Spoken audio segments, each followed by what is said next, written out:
Welcome back to Conversations Different.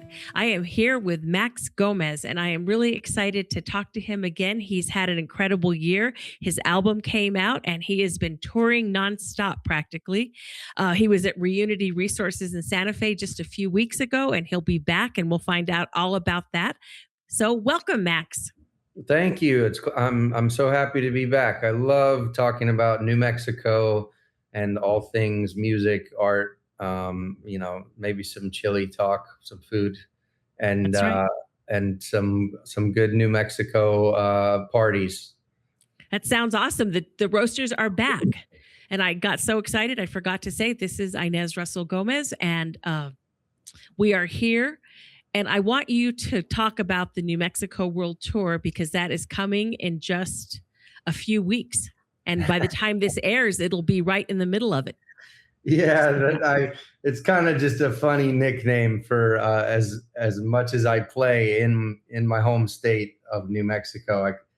We call it the New Mexico World Tour, but no, really, this particular tour is actually called the Desert Companion Tour, and it starts in late August, actually in Arizona, and works its way into New Mexico. And the Desert Companions are made up of my friend Howe Gelb, who's a really renowned and accomplished storied singer-songwriter from Tucson, Arizona. Nice. He made a staggering 60 albums in his lifetime. Howe Gelb, a hero to many. And a band, we have a band with us called Slant Can. And so Howe Gelb, Max Gomez, and Slant Can, the Desert Companion Tour, we're playing only our favorite desert towns and cities along the way in New Mexico and Arizona. So nice. That starts August 19th in Flagstaff and ends August 26th in Corrales, and kind of anywhere in New Mexico. Nowhere in New Mexico or Arizona is safe. We'll be all over there. Oh dear, people better watch out. And August 25th, you'll be here in Santa Fe at Tumbleroot. And one of the things that fascinates me is that you tour a lot. Obviously, it's how you sell records, meet people, all of those things, but you really shake it up because sometimes it's you opening for somebody else. And now like this, you're on your companion tour. How do you get all these different configurations going? Well, yeah, so you're right. So I play a lot of shows. Most of the shows I play, it's probably just me and an acoustic guitar. Nice. But that's mostly because that's sort of the most realistic and easy way for me to play a show. And I've gotten to be quite good at it, over the years. I can play a great show, just me and a guitar. There's a lot of freedom abound when you have no one to watch you or follow you or vice versa. So it's a wonderful way to play. And like I said, I've done that most of my life, but very often I will also play with a band, and I'll have to build the band, rehearse, maybe find a new player for this one or that one because someone's not available. Because I don't have a set band that I work with 100 shows a year or something. I have various configurations, like you say, and we have to keep our tools sharp and rehearse and all that in order to put on a show. And so it's different every single day is kind of what it comes out to. Nice. Well, that's a reason to see you frequently because you're not going to get the same show and it's going to be a surprise and a lot of fun every time. Yeah, that's right. No two shows alike, that's for sure. Yeah, the getting used to new musicians is really interesting.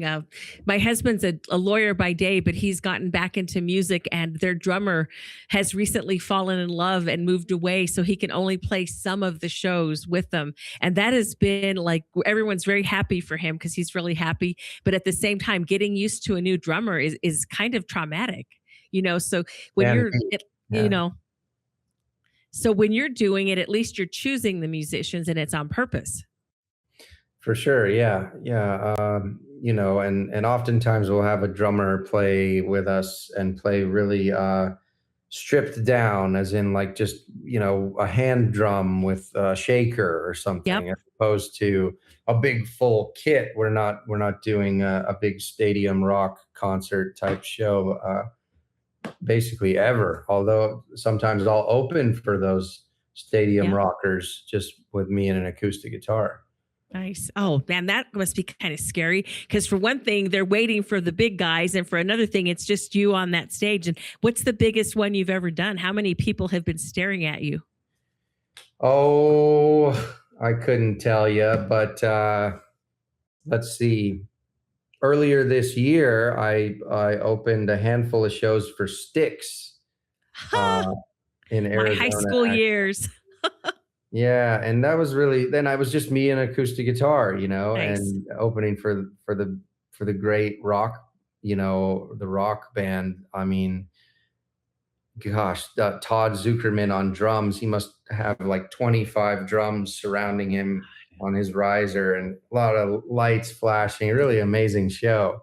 Very unusual pairing, I would think, to have a solo acoustic guy before them, but some promoters find it quite great to have such different shows, a little folky acoustic country Right. rocker, and then boom, some big, huge, explosive concert after. It's at the end of the day, I think it's just about being able to reach a certain height and, have a certain performance reach, connect to the crowd. It doesn't matter if it's someone's up there with a didgeridoo or an orchestra, as long Yeah. as you connect with the crowd, or draw the crowd or whatever, that's all that really counts, I think. Yeah. And you capture their attention. I mean, that's the whole point of performance. Yeah. Yeah. Yeah. Did the Earth, Wind, and Fire documentary had a description of one show where they went out and everyone was just like not paying attention and booing or doing, rude things. And they all sat down on the stage and just sat there until everyone quieted down. And then they got up and played and captured the crowd. And I always think how brave you must be to go out in front of a strange crowd. I mean, does that really like, does your stomach hurt ahead of time?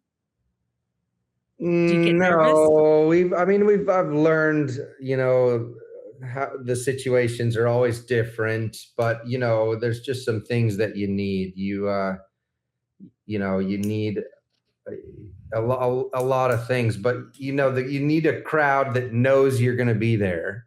You Yeah. don't want to go surprise an audience with a performer they weren't expecting. Right. That could be a bad thing. Um, I don't know. As long as people are there to be entertained, and they are out of their house. They've gone through all of the challenging things to leave their homes, drive across town, take a taxi, buy tickets, buy food, buy drinks, find their Yep. seats. I mean, you just got to go out there with good intentions, a little story, a little song, some show of it, and something to entertain with, and I think you're going to be all right. Yeah. I think that's a great point because I mean, part of the whole experience of a live show is that you're not in your house, you're out and about and you're in communion, not just with the performer, but with the people sitting around you. And there's nothing like it when it catches fire, I think. Yeah, no, when it's going correctly, it's kind of it's rather difficult to measure how or why that's happening. Yeah. Um, So Even you for got, the guys that do it every night. I yeah. mean, you do it every night, and I swear, you could be on a tour.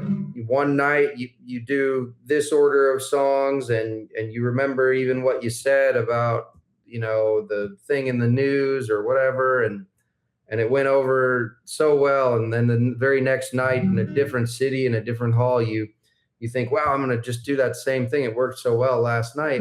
You go out and do it, and nothing, crickets. It doesn't work. Yeah, crowds are tough. Okay. It doesn't work that way. It's about just being genuine, honest, and being in the moment, and trying to do the best you can, I think. Yeah. Well, that's a beautiful thought. And on that note, we'll take a quick break and be back in a moment with more Conversations Different.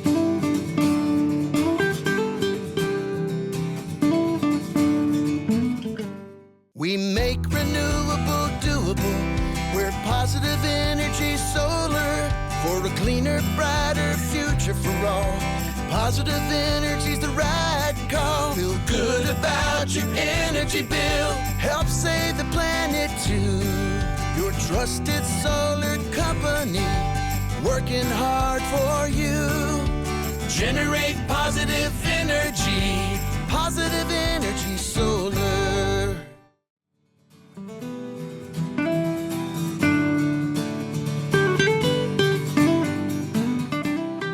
We are back with Conversations Different and Max Gomez talking about his upcoming tour and all the work he's been doing this last year.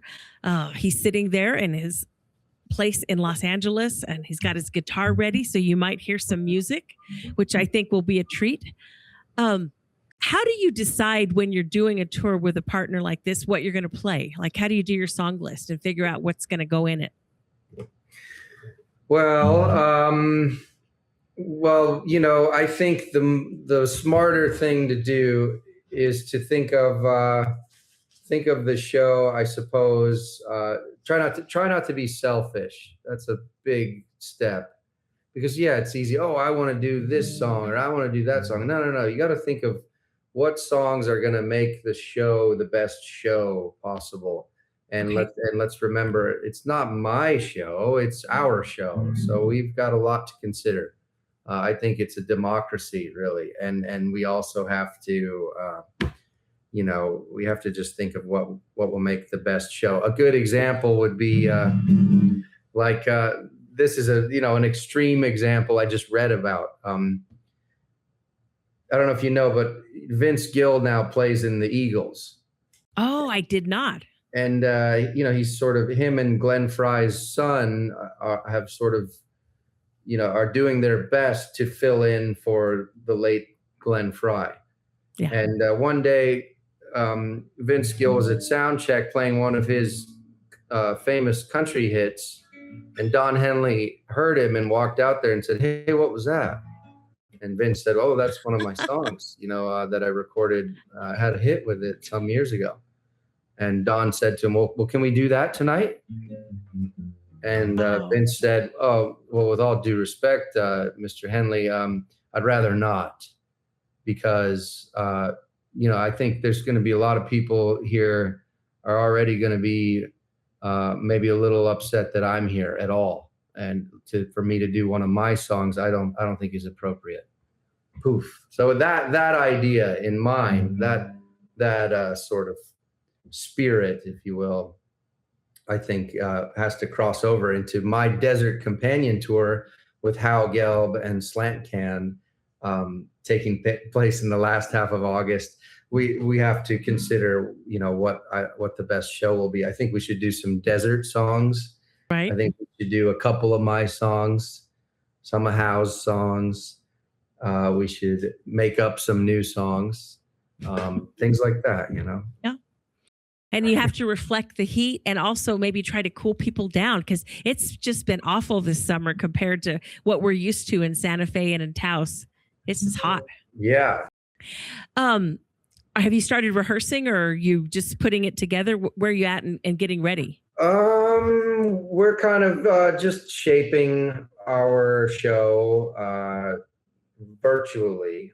We won't get together until a couple days before our first show, so we'll be kind of learning learning the songs a bit independently, and then we have a couple days to go over our show before our first show on August 19th in Flagstaff, Arizona. Nice. Yeah, so we get together for 2 or 3 days before that, and we'll fine tune it then. That's nice. Flagstaff's such a nice town because it's cool in the mountains, and you've got a little bit of the college crowd. You've got a little bit of the outdoor people, and I always think it has a nice vibe. I don't know if have you played there a lot or. Never have. I've driven through it 100 times and never performed. No, I've always wanted to. This will be the first time. Oh, good. That'll be fun. And then you go to Tucson, which is where Howe's from, you said? Yeah, Howe and our band, Slant Can, is primarily from Tucson. And I have played in Tucson some. Matter of fact, one of those shows opening for Styx earlier this year was in Tucson. Wow. So, were you familiar with Styx? Is that a band that you Oh, knew? yeah.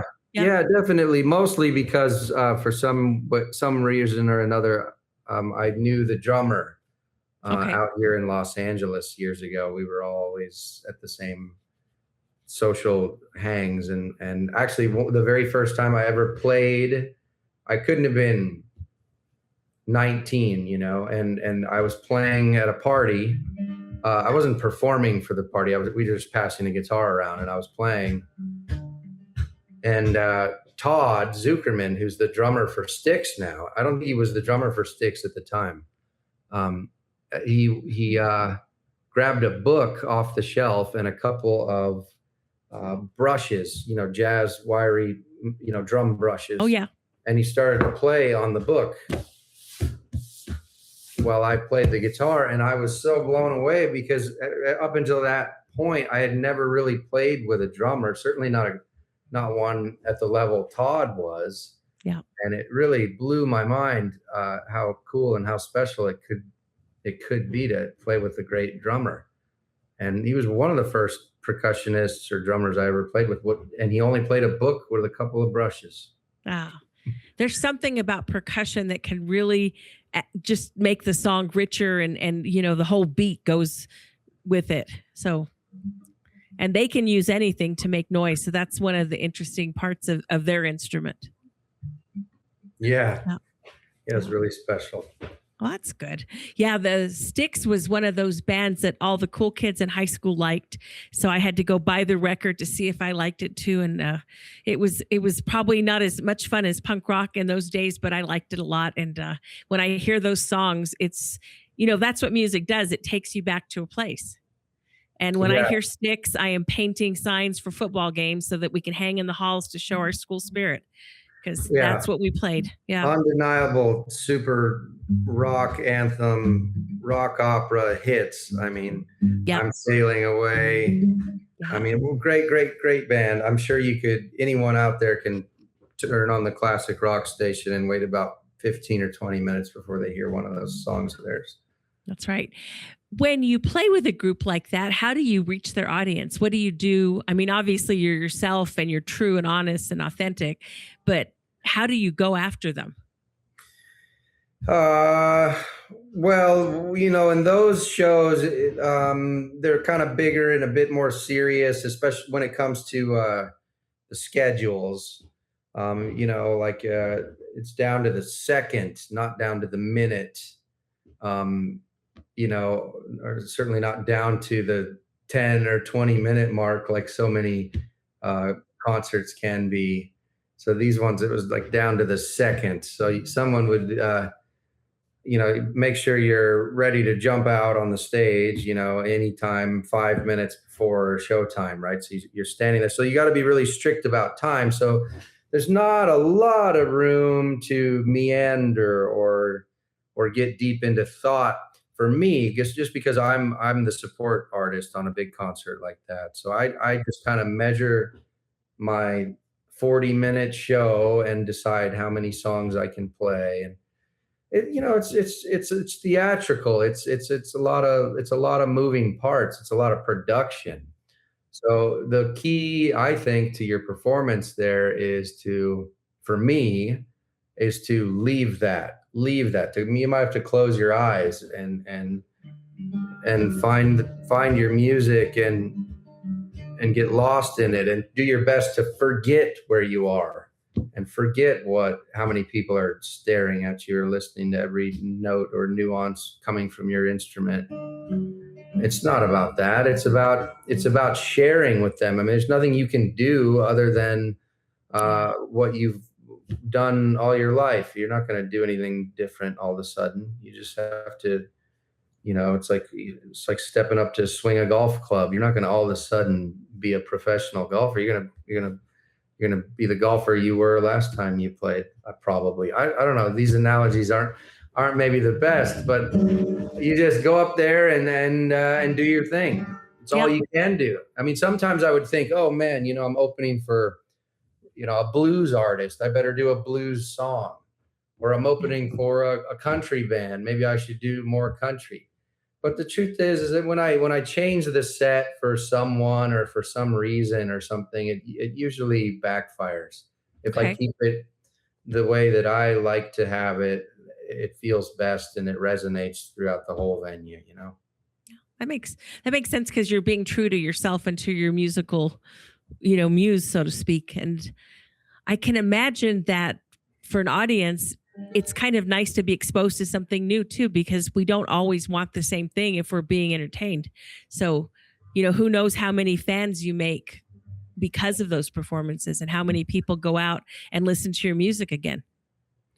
Yeah. And, and one thing that I learned years and years ago, watching one of my big time rock and roll heroes perform, is that, unless it's a storyteller's event and you have not only permission, but an invitation to tell a story that is going to be a good story to tell. There's a lot of prerequisites to telling a story, I think.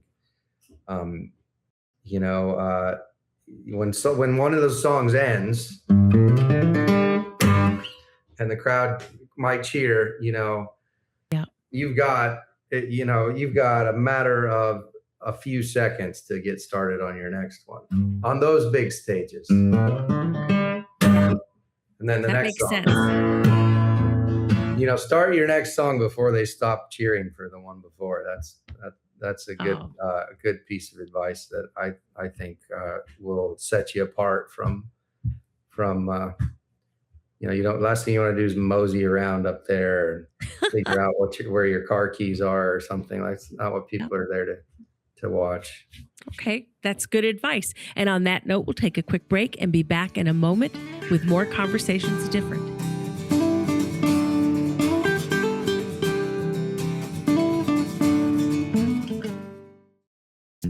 This is Patrick Dorsey, publisher of the Santa Fe New Mexican. Looking to reach a wider audience and grow your business? For 175 years, the Santa Fe New Mexican has been the trusted voice of Santa Fe, with unmatched local reach in print and online.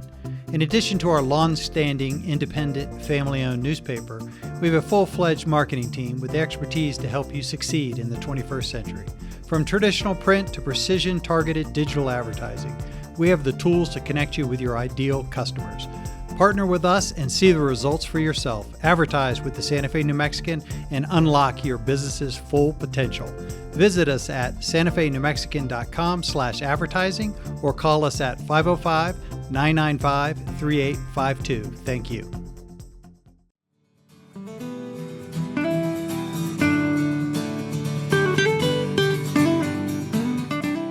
We are back with Conversations Different, talking to Max Gomez, the noted troubadour songwriter from Taos, New Mexico, and now all over the West and the country. You had an album. Last time we talked, you had just issued a really beautiful album, and I want you to show the cover to everybody. Yeah, for those of you who can't see, I'm holding up a cover of my new album, Memory Mountain. Memory Mountain is a song that I wrote with my friend Michael Martin Murphy years ago. We wrote the song. When I saw this image, I don't know how I even found it. The image that we used for the album cover is a woodblock print by Gustav Bauman, one of New Mexico's great storied original artists. He wasn't from New Mexico, but he was one of the original architects of Southwestern art and creating the art scene in northern New Mexico, etc. The work on the cover is a work of his called Bound for Taos that is from the year 1930. And we were lucky to, secure permission to use this for the album cover. What an honor, And when you open up this gatefold of this new album, you see the real life mountains that Gustav was working on there in Arroyo Seco in Taos. And there's the minstrel himself, yours truly. Nice. Lonely hiking up the hillside with a guitar. And yeah, this album came out almost a year ago. Yep. So it's still a baby. And it did a lot of good for me, kept me busier than I've ever been last year. And we had some success on the radio. In particular, we notched the first place on the alternative country chart, which was very cool. And there's a folk chart that I think we hung around the top 5 for a number of weeks or even months, and various little things like that. The album has done a lot of good for me, and it's inspired me to keep making more and more and keep writing and recording, So that's good, because when you're well received, you want to do it again, don't you? Well, if you figure out a way to pull that thing off, if you can actually make one and put it out and move on to the next, that's 90% of the work there, 90% of the battle, just getting over that. I equate making an album to like building a house or something. It takes a lot of time, a lot of resources, and once you're done, I don't know what you do. You move in or you move on to the next one. That's right. Once you're done, you have to put flowers in the yard and landscape. And that never ends. Have you started writing more songs? I'm sure you're always creating, but do you have anything in mind for what comes next? Or are you just kind of resting? Yeah. I've been writing with a couple of people in particular. There's one friend of mine in Nashville. His name's Kyle Ryan. Okay. Kyle and I first got paired up to write songs together. Oh my gosh, I was probably a teenager, or maybe I was 20 years old. And we've kind of stayed in loose touch all these years. He's in Nashville now, and I've only gone over to his house where he has a recording studio, I think twice, maybe 3 times. And every time I've done it, we've written a great song. Oh, nice. So we've got something going, him and I. And so I want to explore that. I wonder if maybe making an album in Nashville might be the move. But because of that community there and Kyle Ryan's support and his studio. But yeah, I'm working like crazy on it when I'm not touring and when I'm not, working on the logistics of it all. I'm working on songs, that's for sure. Gosh. And as much as you've toured this year, you probably barely had time to rest or sleep or anything, because you've really been busy. Because, I'm your Facebook friend, and I see all the dates you're playing. Yeah. It's going to be, it's a busy life. It's a busy time of life too, to be sharing music and performing and traveling. It's like make hay while the sun shines, as they say, and right now the sun is high. So I've got to race to it, Yeah, that makes sense. And it's been nice, I think, for your fans at home, whether in New Mexico or, the Southwest, they've gotten to see a lot of you this summer. So I know people are pretty happy about that in Santa Fe, because I always see comments saying, oh, he's back, and they're glad that you're going to be around. Yeah. So I'll be back in Santa Fe the 25th of this month. Nice. Coming right up. That's right. And then you play a few more dates, and then you actually end up in Taos, so you get to go home. Yep. So just to recap, August 18th, my Desert Companion tour starts. Yeah. And we play Flagstaff, Tucson, Silver City, Truth or Consequences, Los Alamos, Santa Fe, Corrales, and Taos. Dang, that's a lot. And we're giving away tickets. We're giving away records. Tickets are for sale for every one of these shows. And, we're trying to raise as much awareness as we can and invite as many folks as we can. So if you're out there listening, know that you are invited. And, you can find out all there is to know about this stuff at my website. Which is? maxgomezmusic.com. All right, that's a good one. Where do you play in Corrales? At the church or? The old San Isidro Church, that's right. Okay. Oh, that would be a nice place to see a show. That one's almost sold out. It's probably sold out now. Yeah, So I'm not surprised. If there's a ticket left, you better grab it. Okay. I'll have to drive. All right. That sounds like a busy summer. And I think everyone is going to look forward to seeing you back in New Mexico. And we're so happy you had time. You should play a little something before we go. Just like a few chords. Yeah. Oh, da da da da da da da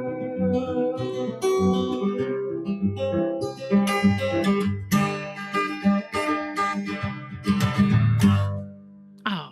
Thanks, Inez. Thank you, Max. And you have a safe trip, and we'll see you in Santa Fe. I'll see you soon. All right. This has been another Conversations Different. We'll be back next week.